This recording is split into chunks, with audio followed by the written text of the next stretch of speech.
Hello everyone, welcome to my channel. Today we are going to do fundamental theorem of arithmetic of class 10th chapter 1 in NCERT book. The chapter's name is real numbers. ये theorem की बेटा statement है, ठीक है. Every composite number can be expressed. हर एक composite number को हम express कर सकते हैं. Express करना means लिखना. हम लिख सकते हैं as a product of, कैसे? As a product.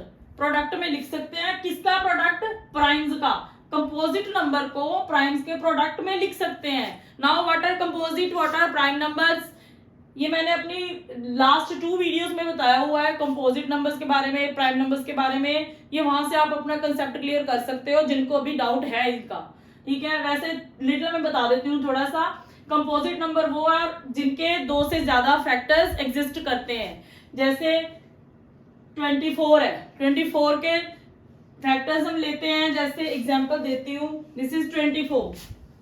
24 के फैक्टर्स क्या होंगे? 12 2 ज़ा 24, 12 2 ज़ा 24 है, और 3 8 ज़ा 24, 24 1 ज़ा 24. 24 के ये सारे फैक्टर्स हैं. ऐसे ऐसे कितने फैक्टर्स आ जाएंगे 24 के? 24 क्या है? कंपोजिट नंबर है क्योंकि इसके एक से ज्यादा फैक्टर, एक 24 है, एक 1 है, एक 3 है, एक 8 है, एक 12 है, एक 2 है, और भी आ जाएंगे. 6 4 ज़ा 24, ऐसे 6 भी है, 4 भी है, और फैक्टर्स इसके आएंगे, ठीक है. 2 से ज्यादा फैक्टर्स हैं इसके, ठीक है. ये क्या है? कंपोजिट नंबर है. और प्राइम नंबर कौन से होते हैं? एग्जाम्पल आप ले लो 7 की. 7 को वी कैन राइट 7 into 1, या आप देख लो 23 की एग्जाम्पल. 23 into 1, 23 किसी भी टेबल में नहीं जाता, ठीक है, सिर्फ अपने टेबल में आता है. इसके प्राइम नंबर वो है जिसके 2 ही फैक्टर्स होते हैं. एक वो नंबर खुद होता है और दूसरा 1 होता है, ठीक है. ये प्राइम और कंपोजिट में डिफरेंस था. ये मैंने वीडियोस में बहुत अच्छे से एग्जांपल्स के साथ एक्सप्लेन किया हुआ है, ठीक है. अब हम अपनी वापस स्टेटमेंट पे आते हैं. कंपोजिट नंबर को, कोई भी कंपोजिट नंबर, हर एक composite number can be written as, can be expressed as product of prime numbers. Prime numbers के प्रोडक्ट में उसको हम लिख सकते हैं कि हर एक कंपोजिट नंबर को. एंड दिस फैक्टराइजेशन, उसको प्रोडक्ट में लिखना मींस कि उसके फैक्टर्स बनाने. तो उस प्रोसेस को क्या बोलेंगे? फैक्टराइजेशन. और फैक्टराइजेशन होनी किन में है? प्राइम नंबर्स में होनी है फैक्टराइजेशन. तो जो वो हमारे पास फैक्टराइजेशन आएगी, ठीक है, कंपोजिट नंबर की प्राइम फैक्टराइजेशन जो होगी इज यूनिक. वो यूनिक है. यूनिक मींस अपने आप में सिर्फ एक ही वैसी है और कोई उसके जैसी फैक्टराइजेशन नहीं हो सकती, ठीक है. Apart from the order, apart from order means order को अगर हम ध्यान में नहीं रखे, हम ऑर्डर चेंज कर सकते हैं. किसका? इन विच द प्राइम फैक्टर्स अकर, जैसे प्राइम फैक्टर्स अकर करते हैं, ठीक है, उस फैक्टराइजेशन में उनका हम ऑर्डर चेंज कर सकते हैं. Let us explain.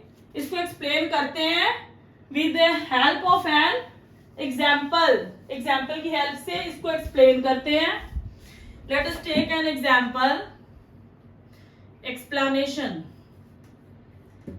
एक्सप्लेनेशन क्या है इसकी? एग्जाम्पल 240. 240 हमने एक नंबर लिया. Let us take a number 240, ठीक है. इसके हमने फैक्टर्स बनाने हैं. क्या फैक्टर्स होंगे 240 के? 24 into 10. 24 into 10 is equal to 240. इसको फर्दर हम एक्सपैंड करते हैं क्योंकि ये हमारे पास 24 भी क्या है? कंपोजिट है. 10 भी कंपोजिट नंबर है, ठीक है. बट हमें क्या चाहिए?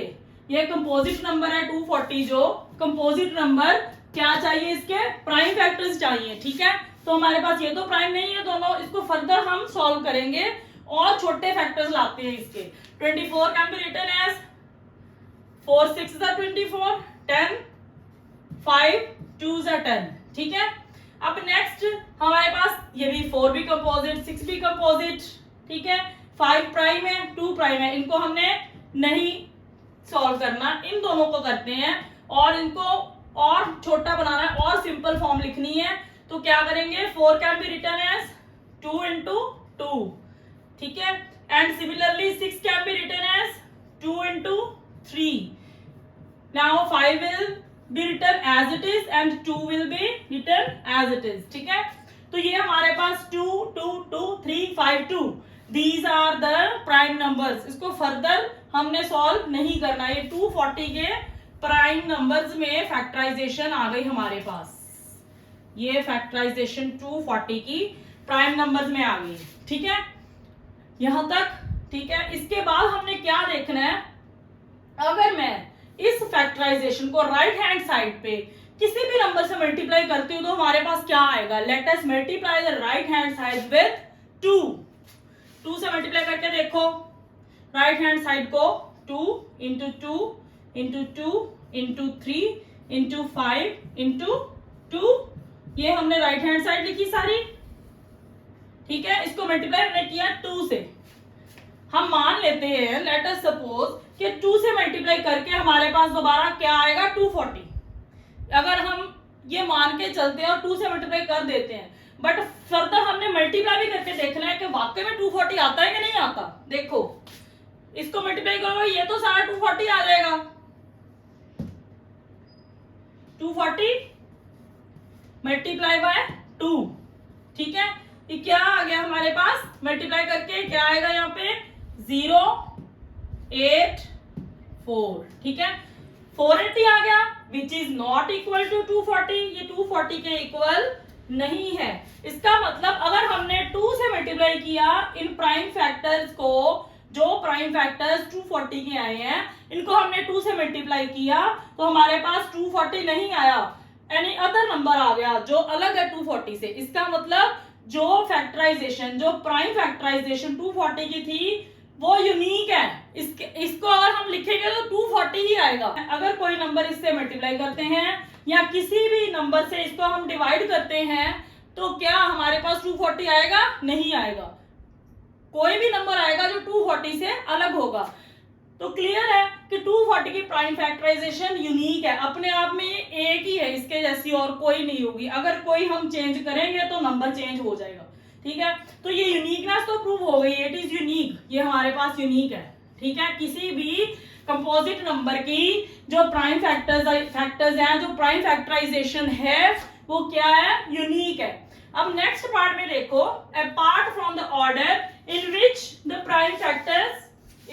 Prime factorization occur. इसका मतलब क्या है कि हम प्राइम फैक्टर्स का ऑर्डर चेंज कर सकते हैं। जैसे it can be written as, इसको हम लिख सकते हैं 2 कितने टाइम्स है इसमें, 1 2 3 and 4 times 2 multiplied by single time 3 raise to power 1 multiplied by single time 5, ठीक है। 2 raise to power 4, 3 raise to power 1, 5 raise to power 1, ये है, ठीक है। इसको हम ऐसे भी लिख सकते हैं प्राइम फैक्टराइजेशन को।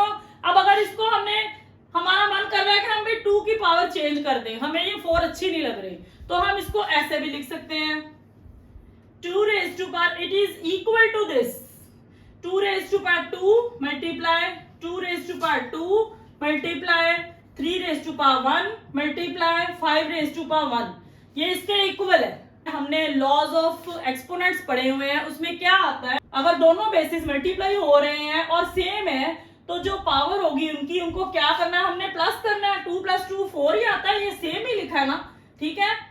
कोई भी अगर इन दोनों में से फैक्टराइजेशन होगी तो ये यूनिक होगी और किसकी होगी, 240 की होगी, ठीक है। ये प्राइम फैक्टराइजेशन सिर्फ 240 की होगी, यूनिक होगी। और हम ऑर्डर इधर उधर कर सकते हैं, ऑर्डर इसका चेंज कर सकते हैं। किसका ऑर्डर, जो प्राइम फैक्टर्स हैं उनका ऑर्डर प्राइम फैक्टराइजेशन में चेंज हो सकता है, but prime factorisation will be unique, ठीक है बेटा। इसमें हम अगर ऐसे लिखें 3 raise to power 1 2 raise to power 4 multiply 5 raise to power 1, ये भी सेम है, ठीक है। दोनों तरफ, तीनों तरफ आप लिख सकते हो, बट जो नंबर ऑफ प्राइम फैक्टर्स का जो नंबर किसी नंबर की प्राइम फैक्टराइजेशन में आता है वो नंबर सेम ही रहेगा, ठीक है। जैसे 240 की प्राइम फैक्टराइजेशन में there will be always 4 times 2 1 time 5 and only 1 time 3, ऐसे ही फैक्टर्स होंगे हमेशा जो प्राइम फैक्टर्स 240 के बनेंगे, ठीक है। तो ये थी बेटा आपकी theorem, fundamental theorem of arithmetic. तो मिलते हैं नेक्स्ट वीडियो में, till then bye, take care.